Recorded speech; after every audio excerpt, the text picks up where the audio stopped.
Merry Christmas, everyone. I just had to pop into the studio to update some prints and have a look at some stuff. But the big thing that I'm working on this week, unlike last week, which was all about Spinosaurus, is this D-Rex print. So this is, I'll show you. There's Dennis. Say hello, Dennis.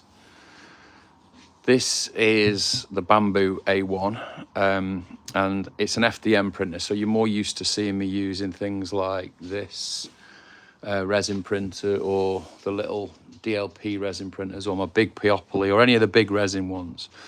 But more and more, I'm turning back for large format stuff like this. I'm turning back to FDM because obviously the cost. And if you think about cost-wise, one reel, so one of these reels here is like, for me, take the VAT off, it's about £9 or £8, something like that. And that entire piece there that's 1 kilogram of of filament. And to be honest with you, it's I didn't need to use all of that. I didn't have to have it solid, but I want this to be a really, really solid piece. So it's printed on several machines. So this particular piece came off the Bamboo P1S.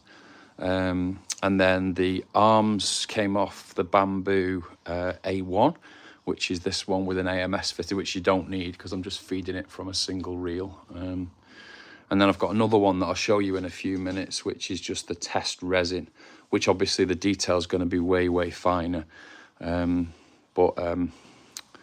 Yeah, let's just have a look at the parts. I don't think I've got a lot of power, so it's probably not a good idea that I've kind of started a live with hardly any power on the phone.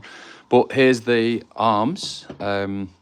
So I'm not using, like with a lot of this FDM stuff, I don't use pegs. I don't use any kind of, I'm not putting anything in here to attach it properly because I'm not going to cast this. I'm not doing any keys or anything like that. I just literally can just pin it on, glue it on, or melt a little hole in it, pin it, and then fix the seams. And I just don't need that level of extra work doing all of the cutting. Or I've not found that I've needed it with FDM. With resin, I probably would.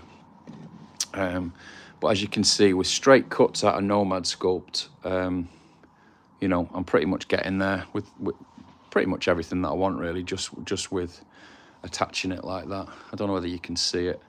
Let's turn it on the side a little bit there. But the quality on this FDM is just ridiculous. It's always print vertically this way with a character. You'd never so you'd have it pointing up like that so that the layers come through here, and you'll see a bit of that reflected there on the top, which I don't mind, that because it's a skin, that doesn't give us any kind of issues. And when you see it vertically, your eye doesn't read it as layers. And that's a really big tip if you're doing creatures, is always make sure that the layer lines are going to run vertically, not horizontally, wherever possible. Obviously, sometimes the way you put it on a plate, you have to. These are the smaller arms. If you don't know this creature, it's a D-Rex, so it's a mutated Rex with a bit of, it's a bit like a gorilla really at the front end. So it's a T-Rex with a gorilla front end, and then this dome, which is like a cross between like a beluga whale or an alien, a xenomorph alien. And then it's got these little secondary arms, which are like the T-Rex arms. And again, didn't bother pegging them, just straight booleans out, and they just go straight back in. As you can see, they just literally, I was thinking I might use magnets, rare earth magnets for this, but again, I don't need to. I'm just going to fit them in once it's painted, and it gives me everything I want there.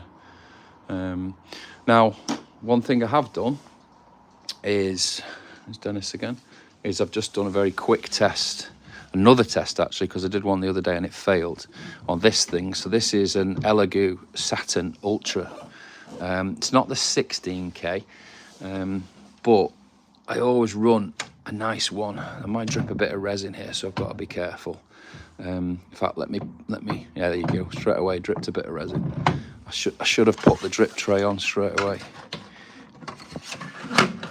There you go, they give you a nice drip tray like that. And then if I just put it onto this table, I can drip it onto here. Shouldn't be a problem. And I should be using gloves now, but I'm not going to touch any resin for this. So this one is the full D-Rex. Now this is carrying all of the detail. So I'm going to get this stripped and then make a little video about that.